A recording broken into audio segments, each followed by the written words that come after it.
Em 2025, pelo menos 357 pessoas LGBT morreram de forma violenta no Brasil. Apesar da redução em relação aos últimos anos, o Brasil ainda é um dos países onde mais acontecem ataques contra a comunidade LGBT. Apesar dessas agressões físicas, muitos desses crimes acontecem em ambiente virtual. Uma das pessoas que tem sofrido com esse ataque recentemente é o jornalista e pesquisador Antônio Guilherme, que está conosco hoje para falar com a nossa equipe um pouco mais. Muito obrigado, Guilherme, pela sua presença. Estamos muito feliz por ter hoje aqui.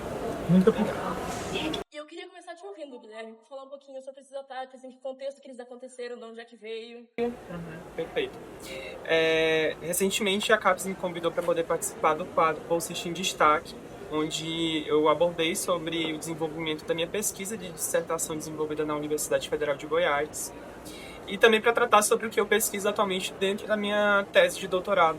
Eu faço e desenvolvo aqui na Universidade de Brasília, através do programa de pós-graduação em comunicação. E depois que teve essa divulgação, teve uma boa repercussão dentro da comunidade acadêmica sobre relação mesmo à minha pesquisa. Foi uma surpresa para mim, porque tratar sobre a comunidade LGBT, por mais que seja no meio acadêmico, ainda é um desafio. É desafiador tratar porque ainda é um tipo de público, é um tipo de pauta que, de qualquer forma, ainda é estigmatizado. Então, quando a gente tenta, de alguma forma, trazer isso para uma formalidade acadêmica, ainda há desafios com relação ao tema.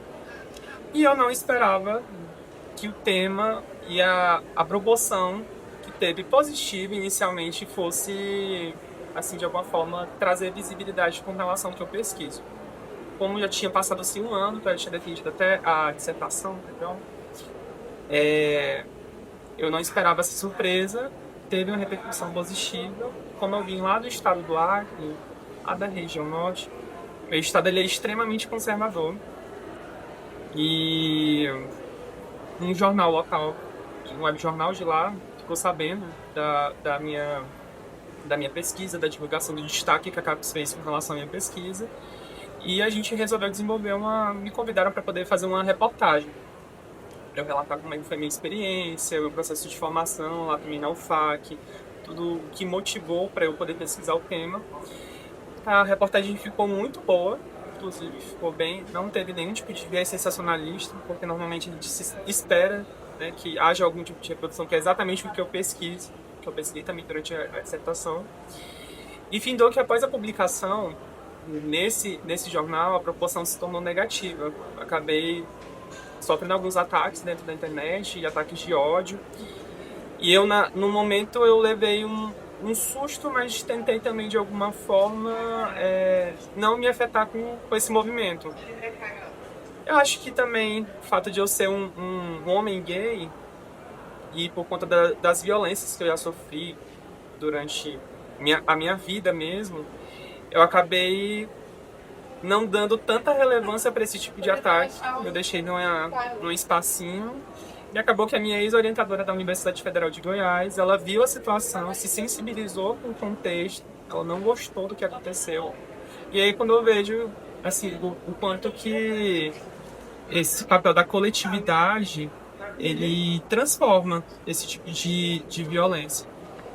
E aí ela viu a situação, me comunicou, porque eu estava realmente tentando de alguma forma ignorar e tentar me ater mais a repercussão positiva com relação ao assunto. Vieram diversos ataques dentro das minhas redes sociais, como eu estava falando, diversos tipos de comentário muito hostis, invalidando a minha pesquisa, me invalidando também. E aí, após isso, essa repercussão, outros jornais começaram a republicar a minha pesquisa, fazer algumas matérias também com relação ao que eu pesquiso.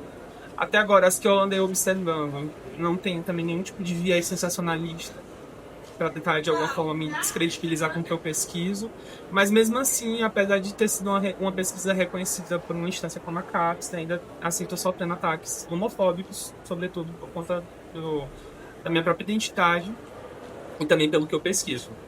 Em algum momento de lançar esses ataques, tu sentiu que a tua segurança, tanto a pessoal quanto a tua profissional, estava em risco? Assim? Em algum momento, eu refleti mais sobre a minha segurança pessoal com relação aos ataques, porque tomou uma proporção maior do que se fosse uma regionalidade local do meu estado, né? E aí, quando ela se tornou uma proporção mais nacional com relação à repercussão com que eu pesquiso, eu me senti, de alguma forma, primeiro, atravessado pelos ataques, violado também por conta dessas manifestações de opressão, de eu pensar, poxa, será que o que eu estou fazendo realmente está contribuindo socialmente, que era o meu propósito inicial? E profissionalmente, não me senti tão afetado porque, de alguma forma, esse tipo de reação, ela sempre foi muito canalizada, pelo menos durante toda a minha vivência enquanto jornalista. Eu já participei, assim, de algumas redações das minhas experiências profissionais e eu lembro, assim, de alguns episódios, por exemplo, em que eu era designada para fazer algum determinado tipo de cobertura que era relacionado à população LGBT, porque as pessoas da minha redação que não se reconheciam como pessoas dentro da própria comunidade me designavam a fazer esse tipo de papel, e aí a gente vê também um processo de discriminação nisso. Só que, de alguma forma, eu nunca fui silenciado dentro de uma redação por conta da minha orientação sexual. E aí, eu vi, felizmente, após os ataques, e muitos colegas de trabalho, de profissão, me defendendo. Vi alguns profissionais que eu também conhecia, que não são do jornalismo, mas que também fizeram comentários muito pesados.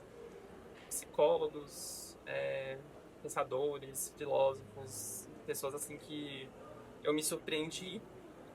Mas, de alguma maneira, de qualquer forma, com relação à minha profissão, pelo menos enquanto jornalista, eu não me senti tão afetado, considerando que eu recebi mais acolhimento do que uma tentativa de tentarem sei lá, não me darem um suporte, uma solidariedade com relação à repercussão, né? Mas, claro, com relação à pesquisa, eu fiquei um pouco reflexivo se realmente aquilo que eu produzo hoje em dia, que ainda continuo persistindo nesse mesmo tema, ainda tem de alguma forma, contribuindo socialmente. E aí, depois disso, acho que depois de ver tantos comentários positivos, eu me senti mais solidarizado e que eu tô realmente, tudo aquilo, as minhas provocações com relação ao que eu pesquiso tem surtido exatamente o ponto que eu proponho. Quando tu percebeu que esses ataques estavam tomando uma proporção maior, teve algum episódio que teve esse momento que tu percebeu, ou foi uma coisa generalizada? Foi uma coisa muito generalizada. Eu, particularmente, logo após a publicação, eu vi alguns comentários. Vi, primeiramente, as pessoas me parabenizando, principalmente as pessoas lá do meu estado, nessa primeira postagem, né? Só que depois disso, essa proporção ela foi se potencializando, e aí isso foi quebrando algumas proporções. E aí, desde os comentários positivos até os negativos, eu preferi ficar, como eu estava explicando, eu preferi ficar na minha, sem ter que, por exemplo, estar debatendo com essas pessoas, até mesmo para eu não me sentir prejudicado, não me prejudicar posteriormente. Eu fiquei mais na minha. E aí essa proporção ela foi tomando outras camadas, né? E aí, consequentemente, outros jornais foram me convidando também para poder falar sobre as denúncias que eu tenho tentado me manifestar na internet por conta disso. E que, de alguma maneira, a cada publicação que fazem, dependendo muito do canal e que é divulgado nas redes sociais, a proporção é muito negativa ou também é muito positiva. Então, essa ambivalência, vamos dizer assim, conforme as pessoas reagem ao que a própria manchete está divulgando ali, acho que muitas dessas pessoas nem leu a própria informação com relação ao que eu estou pesquisando. E elas acabam cometendo o mesmo tipo de infração que eu falo na minha pesquisa. E tu chegou a procurar alguma forma de denunciar esses ataques? Foi uma coisa que tu buscou uma rede de apoio? Primeiramente, veio essa nota de apoio, solidarização da Universidade Federal de Goiás com a UNB, né, Universidade de Brasília. E após isso, após essa nota ter tornado esse assunto um pouco mais público, vou nem dizer um pouco, mas ter tornado esse assunto público, eu decidi, de alguma maneira, tentar coletar o máximo de materiais possíveis para que posteriormente eu possa fazer, por exemplo, as denúncias ou entrar com algum tipo de processo judicial, até mesmo por conta da minha integridade pessoal. E para também, de alguma forma, essas pessoas elas saibam o limite, acho que entre o respeito, independente de qualquer tipo de opinião, que as pessoas possam ter, mas elas têm que saber o limite de até onde elas podem machucar ou então tentarem de alguma forma atacar as pessoas dentro da internet e entenderem que a gente também tem um espaço de democracia de fala dentro desses espaços. Então, eu acredito que, de alguma forma, eu não posso continuar incentivando com que o fato de eu ficar calado diante desse tipo de ataque contribua, de alguma forma, para essas manifestações. Então, eu vou me posicionar, estou tentando reunir o máximo de materiais possíveis para poder fazer uma denúncia mais coletiva. Agora, só para concluir, na tua percepção, por que tu acha que esse ambiente virtual das redes sociais tem se tornado um espaço tão focado em redes de ódio com violência contra a comunidade LGBT recentemente?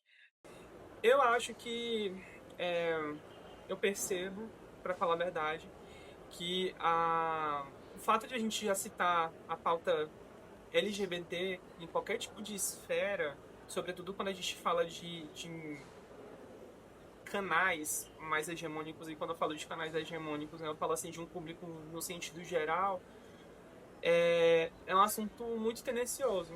Pessoas da nossa própria comunidade, elas fazem comentários muito hostis e preconceituosos.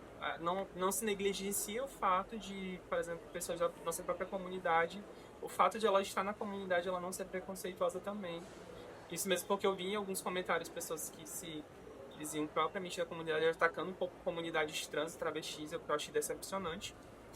Então, o que falta, sobretudo no contexto do nosso país, é perceber a necessidade, por exemplo, de haver regulamentações com relação às políticas relacionadas à internet. As pessoas elas têm que entender alguns limites, a gente tem que saber como se posicionar, as redes sociais elas também têm que saber como limitar esses acessos de comentários, dar também possibilidade para que as pessoas que são afetadas com isso elas possam fazer denúncias, para que essas contas elas não se manifestem, esses usuários, na verdade.